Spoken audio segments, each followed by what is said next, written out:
working for you.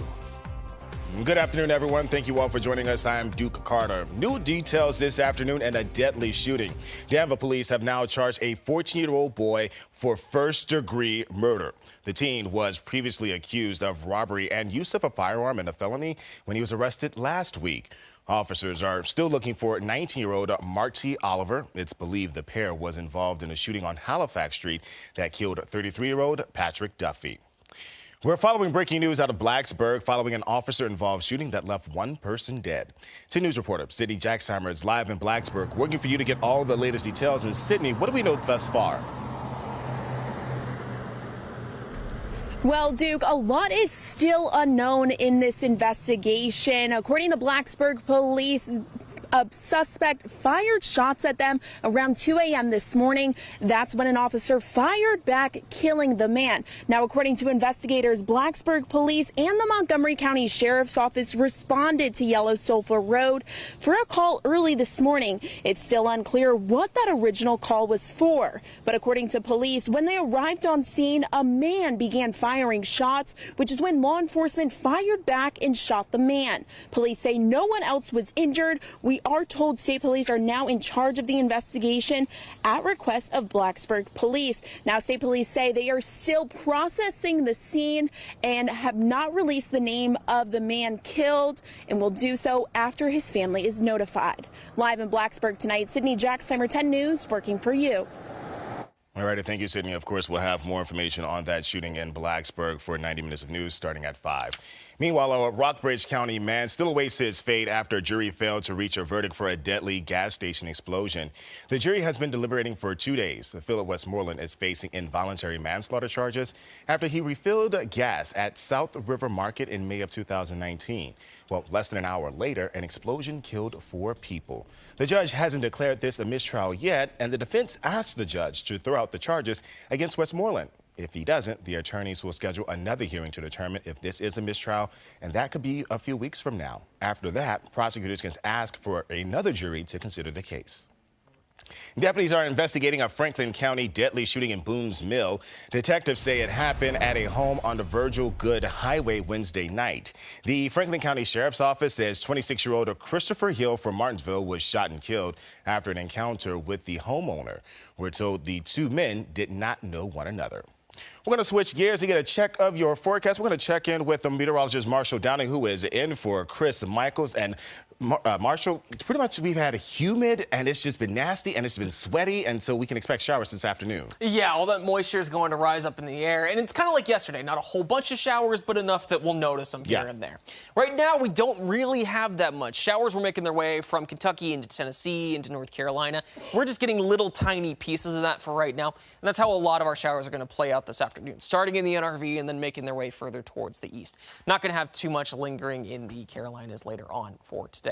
Once we get into the bulk of the afternoon, we're going to see these temperatures go from the 70s and mid-80s that we've got right now, like Wytheville at 74, Roanoke at 84, and Lynchburg at 86, into the mid to upper 80s for a lot of our highs. Add in that humidity, and it feels a couple degrees warmer. Our heat index right now takes Roanoke to 87, Wytheville at 74, and Lynchburg at 89. Not a huge difference, but enough that you're noticing it. It's a pretty summery day, even as we're closing out August. We're going to stay like this through the middle of next week, but there is a change on the way. I'll take you through the similar days ahead and when that change arrives a little later in the hour. Back to you, Duke. Thank you, Marshall. It's been nearly 3 weeks since the FBI carried out a search warrant at former President Donald Trump's Mar-a-Lago estate. Today, we'll get a first look at unsealed warrant that could shed light on the government's justification for the unprecedented search. Kristen Welker has continuing coverage from Washington. Today, Americans will get their first glimpse of the affidavit used to justify that extraordinary search warrant executed by the FBI at Mar-a-Lago, former President Trump's Florida estate. A federal judge in Florida has ordered a redacted copy of the affidavit, including blacked out portions the Justice Department once kept secret, to be made public by noon today. The affidavit is believed to contain critical information about the government's investigation into the alleged mishandling of classified materials at Mar-a-Lago. Media companies, including NBC News, asked the judge to make the affidavit public, as Mr. Trump and his allies have repeatedly called for it to be unsealed. I think what the judge do is release all the information. This way people can know whether there's a serious allegation or this is more manufactured. But the judge is siding with the Justice Department to release only portions of the affidavit, calling those redactions narrowly tailored to serve the government's legitimate interest in the integrity of the ongoing investigation. Do you think we will learn anything new once the affidavit is unsealed? I think it's more likely than not going to be a lot of big black boxes or blocks on the affidavit, sort of obliterating the part we most want to see. In their unprecedented search of the former president's estate, FBI agents seized 11 sets of classified documents, some marked top secret. Mr. Trump, on his social media site, describing himself as innocent as a person can be, while claiming without evidence that the investigation is politically motivated. President Biden said this week he had no prior knowledge of the search, but he's publicly focused on Mr. Trump with a fiery speech to Democrats last night. Trump and the extreme MAGA Republicans have made their choice to go backwards, full of anger, violence, hate, and division. The president also starkly attacking what he called MAGA philosophy, even saying off camera, quote, "It's like semi-fascism." The questions remain after an entire high school football program in the Commonwealth shut down after hazing allegations. A spokesperson for Mechanicsville High School says the claims stem from assault allegations by some of the team's upperclassmen on younger players. The Hanover Sheriff's Office says they are in the process of interviewing multiple individuals. One parent says the communication between the school and parents, that has not been clear. It's portrayed to me that they were trying to save a football season at any cost. I have no problem at all with the school football team. I think it's a great thing, but I don't think that should be a priority in school. I think the priority should be education and safety of students. The school division says they take assault claims seriously and are fully cooperating with the sheriff's office. Roanoke County Public School Board leaders are collecting data in regards to this year's Youth Risk Behavior Survey. The survey asked middle and high school students questions regarding alcohol and drug abuse. This year's data shows a decrease in use for alcohol and marijuana among students. However, the survey found a significant increase in mental health concerns. A spokesperson with the Prevention Council says that is important, that schools make sure students know there are resources available. So many people are important in their lives. The coaches, teachers, maybe an older sibling. And this is where we really need to give a toolbox to the parents and also to the kids to know that somebody's there for you to talk to. And health leaders say this year there will be a big push to help students learn the dangers of fentanyl.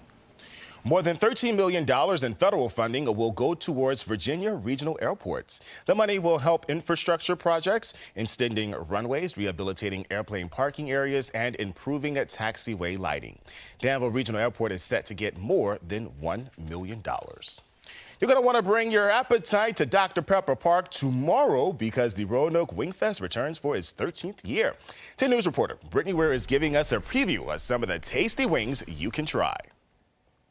We are getting you guys ready for Wing Fest. It is this Saturday at Dr. Pepper Park, and you're going to want to come hungry because there are tons of wings for you to try. We're joined here now with Megan from Beamers to tell us all about the wings you guys will have. So right now, what do we have here in front of us? So we have our traditional wings right here, okay, and we have two different sauces with us today. It's the Jamaican barbecue, okay, and then a Thai curry sauce. Ooh, yum. Those sound really good. And so this one's the curry and this one's the Jamaican barbecue. And so what other kinds of sauces are you guys going to be having at Wing Fest? So we'll also have a carrot habanero sauce, and then we'll have a special one that people just have to come out and try. Okay. Ooh, a secret, a special one for them. All right. And so I want to dig into one of these, but before I do, what are you looking forward to the most for Saturday? I think just seeing the different people in town come out and support a great event and have fun and eat a lot of wings. This is really good. Thank you. I really like this one. This is the barbecue one, so if you guys want that. If I have sauce on my face, I apologize, but it's Wing Fest. You're supposed to, right? Messier the better. The messier, the better. And so also people, it's a voting aspect of it too, so you want people to come out and vote for your wings as well. And so what are you looking forward to with people just coming out and seeing and trying these delicious wings? I think trying the wings, it also gets our name out there. So yeah, if you have never heard of Beamers or been there before, now you have the opportunity to experience a little bit, but it'll also get you in the restaurant too. Yes, perfect. Awesome. Well, thank you so much, and thank you for for these delicious wings. I can't wait to chow down on them more and on Saturday as well. Thank you. Now, if you guys want to come on out, we'll have more of the information available for you on our website. Reporting in Roanoke, Brittany Weir, 10 News, working for you. All right, thank you, Brittany. Those wings do look good. Well, coming up, Bill Nye, the science guy, is on a mission to change the world. The new docuseries focuses on the potential problems of climate change. Plus, a Roanoke Valley teenager in the national spotlight will show you how a trip to the beach turned into a rare opportunity.